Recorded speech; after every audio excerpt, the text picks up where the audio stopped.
బేసికల్గా మీరిద్దరూ merchant navy గురించి ఉన్న మిస్కన్సెప్షన్స్ని, అంటే నేను ఇలా అనుకున్నాను, కాదు కదా ఇలా అయింది, లేదా అసలు ఇలా కదా ఉండాలి, దిగిన తర్వాత తెలిసిందే నాకు ఏంటి ఇంత కష్టంగా ఉంది అని ఆయన కెరియర్ గురించి ఏమైనా తెలుసుకున్న సిచ్యువేషన్ ఉందా?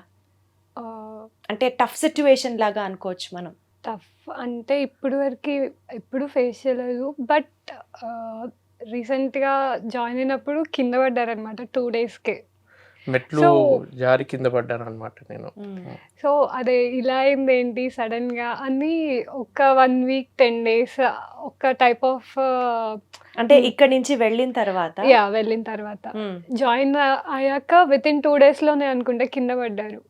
అండ్ అదొక్కటైతే ఇది జరిగినాక ఒక 3-4 డేస్కి వీళ్ళ ఫ్రెండ్ ఎక్స్పైర్ అయ్యారు అనమాట.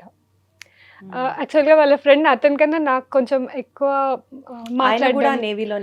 Same feel. సో మొత్తం కలిపి ఒక 1 month ఫుల్ డిస్టర్బింగ్ ఉండేది. ఇది తినేందుకు కనెక్ట్ అవుద్ది అంటే, ఇప్పుడు నా ఫ్రెండ్ వాళ్ళ వైఫ్ అర్థం చేసుకుంటుంది కదా. ఇప్పుడు సడన్గా నాతో ఉన్న husband all of sudden morning వాక్కి వెళ్ళి ఇంటికి రాగానే తను హార్ట్ స్ట్రోక్ తోటి చనిపోయారు అనమాట. సేమ్ నా ఏజ్ తను కూడా. సో అవన్నీ ఆ టైంకి నాకు షిప్లో నేను జారిపడి ఇక్కడ కుట్లు టైపు అప్పుడు వేయలేదు, కానీ షిప్లో కుదరలేదు, కట్ అయిపోయింది అనమాట. ఒక హెవీ ఆబ్జెక్ట్ నా తల మీద పడి ఆ హాస్పిటల్ కూడా వెళ్ళలేదు అనమాట. షిప్ అప్పుడు సముద్రంలో ఉంది కాబట్టి వెంటనే ఎమర్జెన్సీగా మేము దిగలేకపోయాం. మీకు షిప్లో డాక్టర్స్ ఉంటారా? షిప్లో డాక్టర్ ఉంటారు. మా మెర్చెంట్ నేవీ షిప్లో ఎలా ఉంటుందంటే, ఉండేది మేము ఒక 22-23 మెంబర్స్ క్రూ ఉంటాము. సో మాకు మెడికల్ ఎమర్జెన్సీస్కి ఫోన్ కాల్ చేసి అలా ఉంటుంది, కానీ డాక్టర్ని స్పెషల్గా ఉంచరు. ఇక ప్యాసింజర్ షిప్స్, పెద్ద పెద్ద లగ్జరీ క్రూజ్ షిప్స్ ఉంటాయి చూడు, అందులో డాక్టర్స్ ఉంటారు, కానీ ఈ కమర్షియల్ షిప్స్లో ఉండరు. సో ఆ విషయంలో మా ఫ్రెండ్కి ఇలా అయ్యి అటువంటి కొంచెం నెగిటివ్ విషయాలు వినేసరికి ఎవరికైనా సైకలాజికల్గా ఫీల్ ఉంటుంది కదా. తనకనే కాదు, నాకు ఆ ఫ్రెండ్ విషయం విన్న తర్వాత నాకు అదే ఫీలింగ్ వచ్చింది. అంటే మనము లైఫ్ని ఎప్పుడు ఒకే వేలో వెళ్తుంది అనుకుంటాం, కానీ అన్ఎక్స్పెక్టెడ్గా కొన్ని సిచ్యువేషన్స్ వచ్చినప్పుడు లేనప్పుడు ఇంకా భయం వేస్తుంది, 100% భయం వేస్తుంది.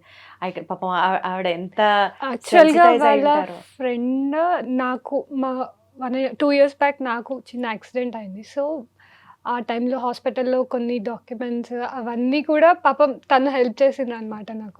ఆ ఫ్రెండ్ వైఫ్ లేదు, ఫ్రెండే. midnight 12కి కాల్ చేసినా కూడా నేను చేస్తారా అద్వితి అని చెప్పేసి హెల్ప్ చేసిండ్రు అనమాట. సో మేబీ మనం ఆ సిచ్యువేషన్లో కొంతమంది కనెక్ట్ అవుతాం కదా, అట్లా యాజ్ ఎ బ్రదర్ బాగా హెల్ప్ చేస్తుండే. ఏదైనా నేను కాల్ చేసినా కూడా, ఈవెన్ షిప్లో ఉండి నేను మెసేజ్ పెట్టినా కూడా రిప్లై ఇస్తుండే అనమాట. సో అట్లా ఎక్కువ కనెక్ట్ అయిపోయాము. సో అంత దగ్గర వాళ్ళకి అలా అయ్యేసరికి you just can't take it.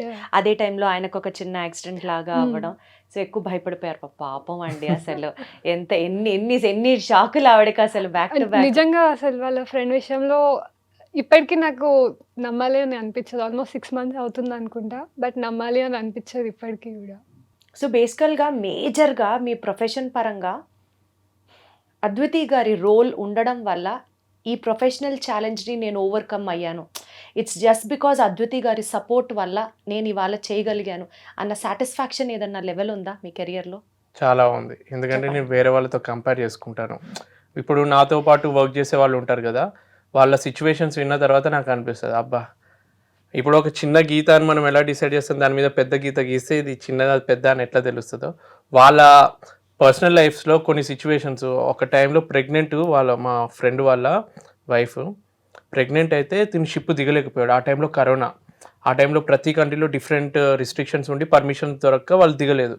So దిగకుండా పాప పుట్టిన తర్వాత తను వైఫ్ని కలవడానికి వెళ్ళాడు అనమాట. కలిసిన వెంటనే ఆమె హరాస్మెంట్ కేసు పెట్టి పోలీస్ స్టేషన్కి తీసుకెళ్ళి, నా ప్రెగ్నెన్సీ టైంలో నువ్వు రాలేదని చెప్పి కొన్ని తప్పుడు కేసులు వేసి మొత్తం డైవర్స్ వరకు వెళ్ళింది ఆ కేసు. తర్వాత సేమ్ అదే టైంలో నేను షిప్ దిగి మా పాప పుట్టినప్పుడు కూడా నేను షిప్లోనే ఉన్నాను. పుట్టిన 3 నెలలకి వచ్చానమాట ఇంటికి.